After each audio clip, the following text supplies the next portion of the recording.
selected this year in the 100।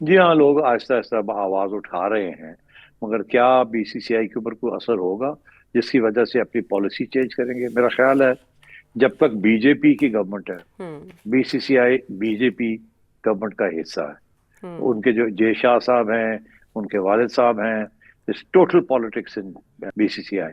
اور اگر be C C آئی کا یہ سچویشن ہے تو پھر آئی سی سی کے اندر بھی اسی قسم کی سچویشن ہے. اب آئی سی سی کے اندر ایک بغاوت ہو جائے تو وہ اور بات ہے، اور ہو بھی سکتی ہے، بیکاز آفٹر آل کچھ تھوڑی بہت تو غیرت ہونی چاہیے نا یہ انگریزوں میں، آسٹریلینز میں، نیوزی لینڈرز میں، ساؤتھ افریقنز میں. مگر سب سے بڑا پرابلم کیا ہے؟ وہ جو چھوٹے ممالک ہیں نا، زمبابوے ہو گیا، افغانستان ہو گیا، سری لنکا ہو گیا، یہ بھی نہیں کھڑے ہوتے نا، بیکاز یہ اتنے ان کے پاس پیسے ہی نہیں ہیں. یہ ٹوٹلی ڈیپینڈ کرتے ہیں آئی سی سی کے اوپر اور بی سی سی آئی کے اوپر. بی سی سی آئی ان کو ایک آنکھ مارتی ہے، کہتی ہے اگر تم یہ کرو گے تو ہم تم سے نہیں کھیلیں گے. وہ جب یہ سنتے ہیں ہم سے نہیں کھیلیں گے تو کہتے ہیں ساڑھا بورڈ ہی اڑ گیا. تو وہ تو بھیک مانگتے ہیں کہ ہمارے ساتھ کھیل لیں پلیز، کھیل لیں. کوئی جب کھیلتے ہیں تو پیسے بنتے ہیں. تو I think that's the situation. میں آپ کو پھر بتا رہا ہوں کہ یہ پی ایس ایل نے پاکستان کو بورڈ کو آزاد کر دیا ہے ایک حد تک. یہ بہت بڑی ڈیولپمنٹ ہے. اس سے پہلے کوئی ہماری آواز ہی نہیں تھی، بیکاز ہم بھی اسی کیٹیگری میں تھے جس کیٹیگری میں سری لنکا، بنگلہ دیش، نمیبیا اور یہ اسی کیٹیگری میں تھے ہم. تو سو وی کانٹ، اس وقت ہم افورڈ نہیں کر سکتے تھے کھڑا ہونا. Now we can. تو اب یہی سچویشن ہے. انگلینڈ کرکٹ بورڈ کھڑا ہو سکتا ہے مگر ابھی نہیں کھڑے ہونے کے لیے تیار. جس دن وہ کھڑے ہونے کے لیے تیار ہو گئے اور آسٹریلینز اور نیوزی لینڈرز، بڑا فرق پڑ جائے گا. ٹھیک، چلیں دیکھتے ہیں. ان کی بورڈ میٹنگ ہوتی ہے اور اس کے بعد جو انہوں نے کہا کہ وہ اس طرح کے تعصب کی بنیاد پر کوئی چیز ہونے نہیں دیں گے. تو دیکھنا یہ ہے کہ انگلش کرکٹ بورڈ اس سلسلے میں کیا اقدامات اٹھاتا ہے یا کیا جاری کرتا ہے ایس او پیز. سیٹھی صاحب، آپ نے پوائنٹ آؤٹ کیا تھا پاکستان کی ہاکی ٹیم کے کھلاڑیوں کے ساتھ جو آسٹریلیا میں ہوا جب وہ وہاں گئے تھے ٹورنامنٹ کھیلنے کے لیے. وہاں جو بھی ان کے میچز جس طرح کے بھی رہے، انہوں نے اس کی ذمہ داری اس بات پر عائد کی کہ اگر آپ ہمیں اس طرح کے انتظامات کے ساتھ وہاں بھیجیں گے تو ہم جیت نہیں سکتے، ہم پرفارمنس نہیں دے سکتے. اور جب وہ واپس آئے تو ہم نے دیکھا کہ جو فیڈریشن کے ہاکی فیڈریشن کے پریزیڈنٹ تھے انہوں نے ریزائن کر دیا، لیکن انہوں نے اپیل کر دی کہ اس معاملے کی تحقیقات کے لیے ایک کمیٹی بنائی جائے. ساتھ ہی کپتان جو عماد بٹ جنہوں نے سامنے آ کے یہ ساری شکایتیں میڈیا کے سامنے رکھی، ان پر بھی وہ 2 سال کی پابندی لگا گئے. لیکن انٹرفیرنس ہوئی محسن نقوی صاحب کی اور انہوں نے کہا کہ وہ یہ معاملات دیکھیں گے. پھر وہ پلیئرز کے ساتھ ملے بھی، چیکس بھی انہوں نے تقسیم کیے. پاکستان ہاکی کے بارے میں سوشل میڈیا پر یہ کہا جا رہا ہے کہ یہ کوئی پہلی بار نہیں ہوا، پاکستان ہاکی کے ساتھ ایسا ہوتا رہا ہے، ہاکیوں کے ساتھ اس گیم کی پٹائی ہوتی ہے. سیٹھ صاحب، معاملہ یہاں تک کیسے پہنچا؟ آپ نے سپورٹ کی بات بھی کی تھی، ہاکی فیڈریشن کی بھی بات کی تھی. حالات بہتر ہونے کے کوئی چانسز ہیں؟ آپ نے دیکھا کہ football, hockey, squash, Pakistan sports board federal ادارہ ہے جو کہ ٹیکنیکلی ان چیزوں کو گورن کرتا ہے. Pakistan sports board P C B کو نہیں کرتا. P C B is direct under the prime minister. مگر باقی جو سپورٹس ہیں، نیشنل سپورٹس ہے، اس کو جو مانیٹر کرنے والا ادارہ ہے، جو سپروائز کرنے والا ادارہ ہے، جو فنڈز دیتا ہے، دیٹس اے سپورٹس بورڈ. میں بڑی ذمہ داری کے ساتھ یہ کہہ رہا ہوں کہ یہ جو منسٹرز وہاں آتے ہیں نا، with rare exceptions. For example Riaz Pirzada صاحب منسٹر رہے ہیں اسپورٹس بورڈ کے، بیکاز وہ ministry I P C ministry کے انڈر آتا ہے اسپورٹس بورڈ. آج کل آئی پی سی جو ہے وہ بیسکلی پرائم منسٹر صاحب کے پاس ہے، تو technically sports board prime minister صاحب کے اندر آ رہا ہے اس وقت. مگر ریاض پیرزادہ صاحب واز اے گڈ منسٹر. بڑے مطلب اچھے شخص تھے اور بڑی ان کی کریڈیبلٹی تھی، کوئی کرپشن چارج نہیں تھا، کمپیٹنٹ مین. مگر پھر بھی وہ بھی ہی could not do much because bureaucracy اس حد تک انٹرسٹ ہے وہاں کہ آپ بڑا مشکل ہے اس کو ریفارم کرنا انلیس اینڈ انٹل کوئی اسپیشل پاورز دیے جائیں جو بھی آتا ہے وہاں اس کو چلانے کے لیے. اور it's a full time job. یہ نہیں ہے کہ جی آپ پارلیمنٹیرین بھی ہیں اور وہاں بھی جا رہے ہیں اور وہاں بھی جا رہے ہیں.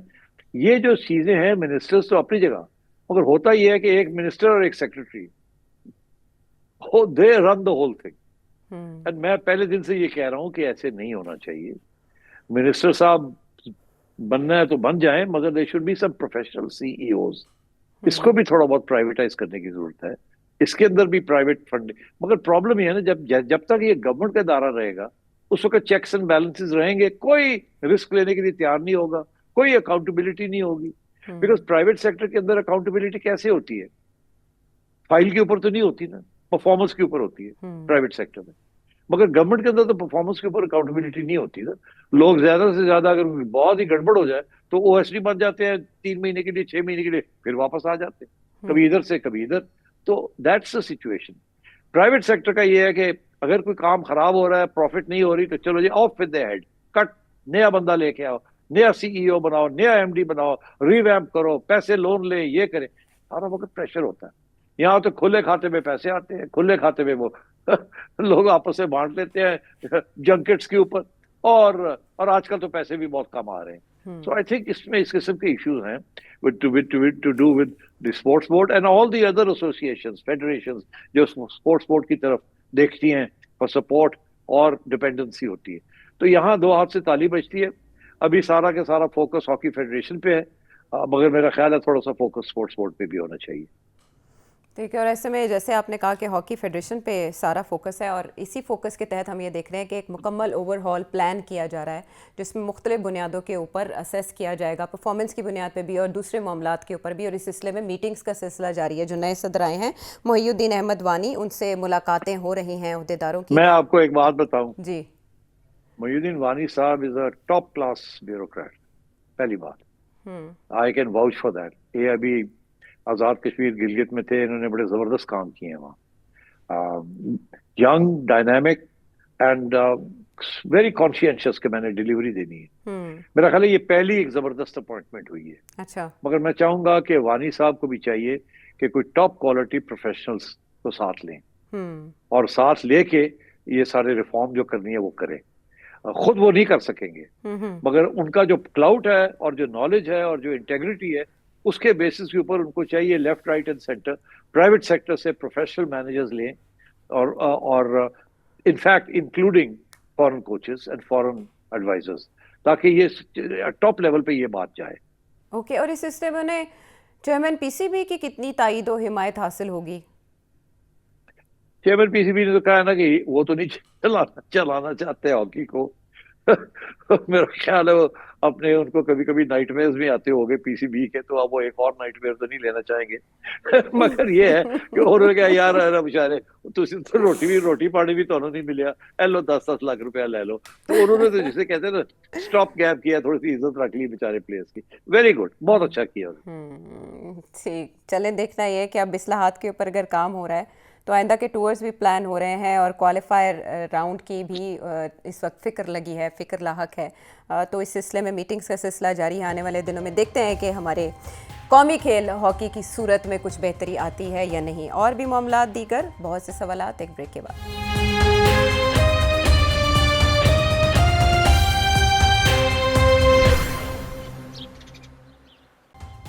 شو میں ایک بار پھر خوش آمدید. عزت سبحانی 9ویں سے کیا جاننا چاہتے ہیں؟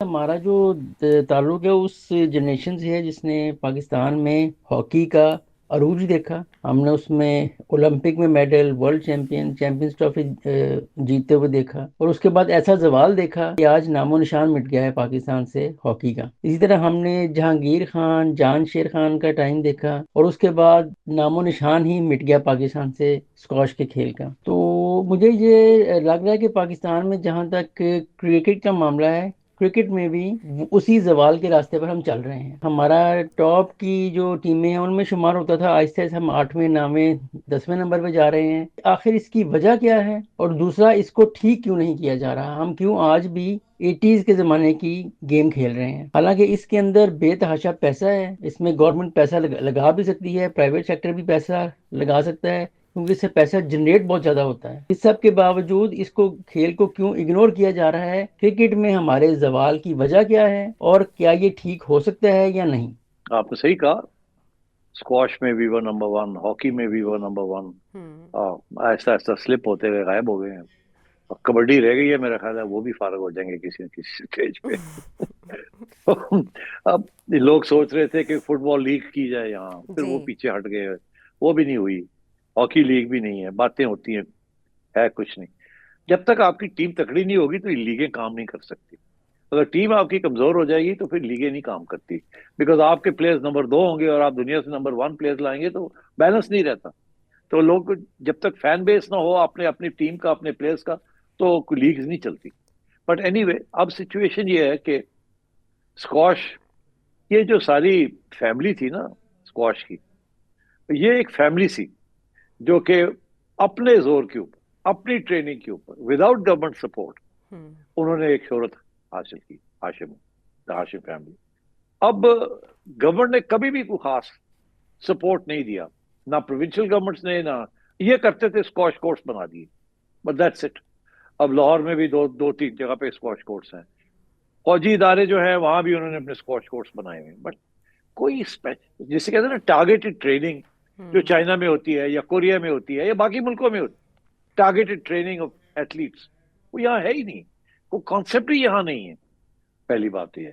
اچھا, دوسری بات یہ ہے کہ جیسے میں نے ابھی بتایا کہ سارا جو یہاں اسپورٹس کا سلسلہ ہے اس میں پرائیویٹ سیکٹر انوالو نہیں ہے, گورنمنٹ سیکٹر انوالوڈ ہے. دنیا میں private sector is involved in sport, یہاں government sector is involved in sport, اسی لیے you have all these problems. اب پی ایس ایل پہلی ادارہ ہے جہاں پرائیویٹ سیکٹر آیا, اور میں آپ کو بتاؤں اس سے زیادہ میں بات نہیں کروں گا. ذرا چیئرمین صاحب کو خیال رکھنا چاہیے یہ P C B P S L کی ایکسپینشن جو ہو رہی ہے کس طریقے کے ساتھ, اور جو فرینچائزز آ رہے ہیں, ذرا بی کیئرفل.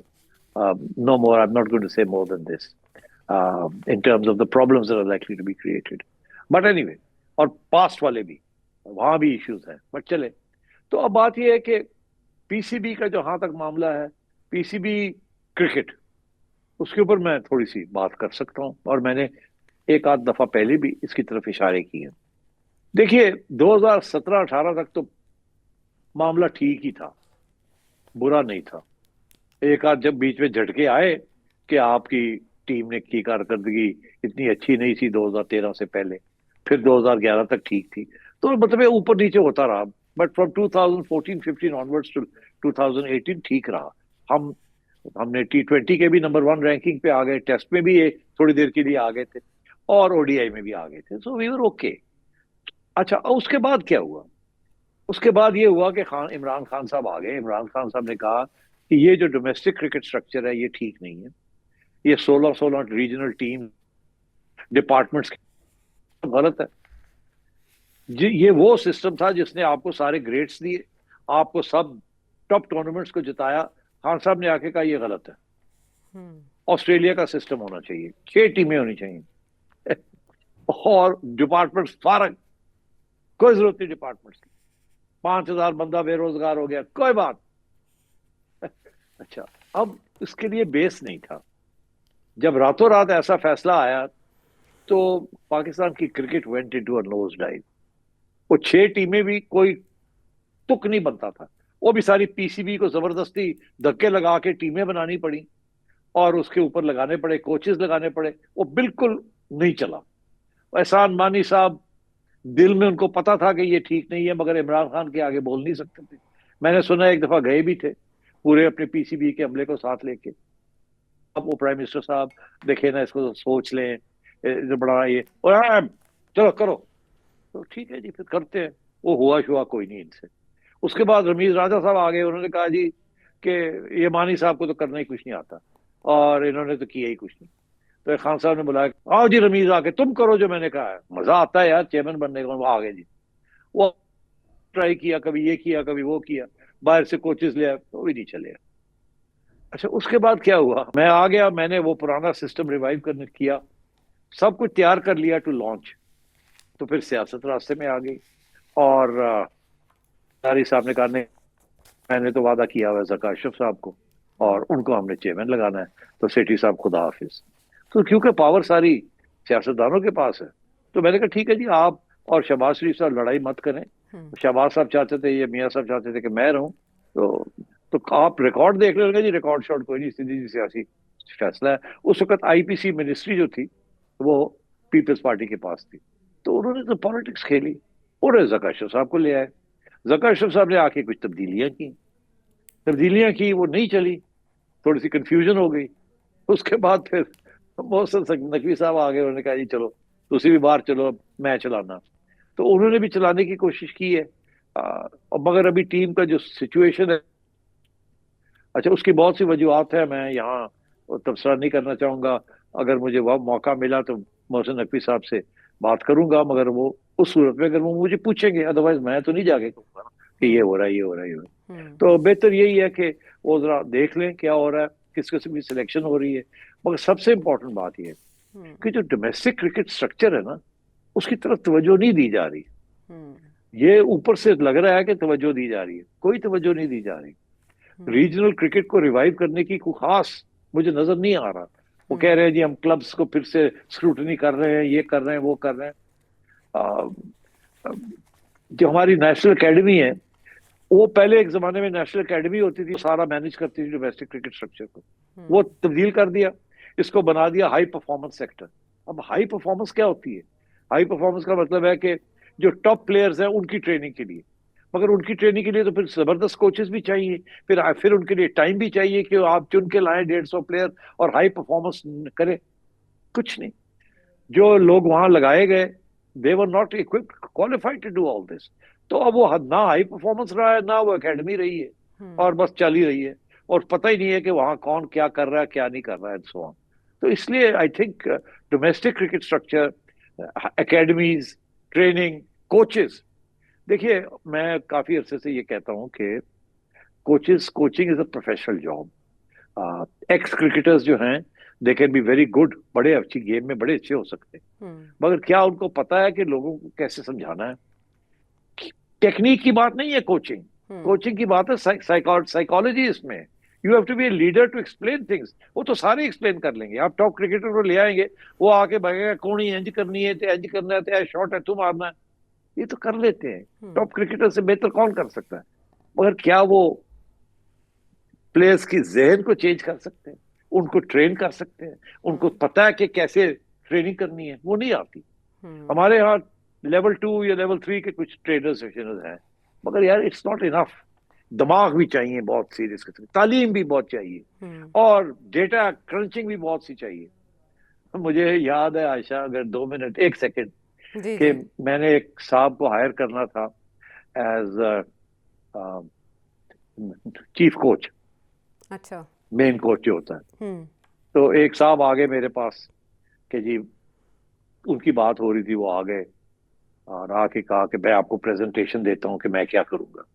تو انہوں نے بڑے لیپ ٹاپ کے اوپر پاور پوائنٹ پریزنٹیشن، میں دل میں سوچ رہا تھا کہ یہ پریزنٹیشن تو دے رہے ہیں، مگر یہ انہوں نے بنائی ہے یا کسی نے بنا کے دی ہے ان کو؟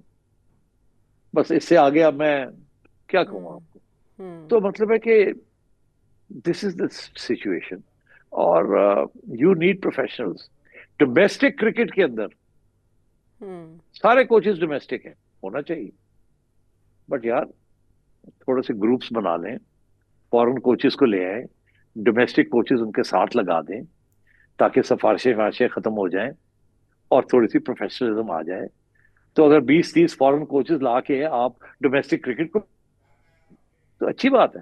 اور یہ جو اس وقت کے ہمارے کوچز ہیں وہ ساتھ رکھیں، ان کو بے روزگار مت کریں، اٹیچ دیم ٹو دی ادرس، تاکہ کوئی بہتر قسم کی ڈیسیژن میکنگ ہو، بہتر قسم کی سلیکشن ہو ایٹ دا لوکل لیول۔ مطلب بہت کچھ ہو سکتا ہے، بٹ یہاں ایسی سوچ، اتنا ٹائم دینا کہ یہ سارا کچھ ہو، اور پھر ایسے لوگ ہوں جو کہ یہ کرنا چاہیں، میرا خیال ہے وہ ماحول ابھی تک بنا نہیں ہے۔ where there is a will there is a way، but will کی ضرورت ہے اس وقت، جب ول ہوگی تو وے بھی نکل آئے گا۔ محسن اشرف کیلگری سے آپ نے اسی نوعیت کا ایک سوال کیا ہے۔ اب عبد الرحمان مظفر آباد سے، لیاقت علی شاہ نواز آئرلینڈ سے، سلمان لاہور سے، ابرار حسین کویت سے، اشر لاہور سے، ڈاکٹر طارق حسین حیدرآباد سے، اظفر حسین کراچی سے، اور اس کے علاوہ بھی بہت سے نام، اور بہت سے ایسے نام جو ابھی بھی ٹیلی ویژن اسکرین کے سامنے بیٹھے سوچ رہے ہیں کہ وہ کوئی سوال بھیجیں، تو پلیز آپ کے سامنے نمبر کوئکلی اس کے اوپر ویڈیو میسج کے ذریعے، آڈیو کے ذریعے اپنے سوال پروگرام میں شامل کریں۔ اگلے پروگرام تک کے لیے ہمیں اجازت دیں۔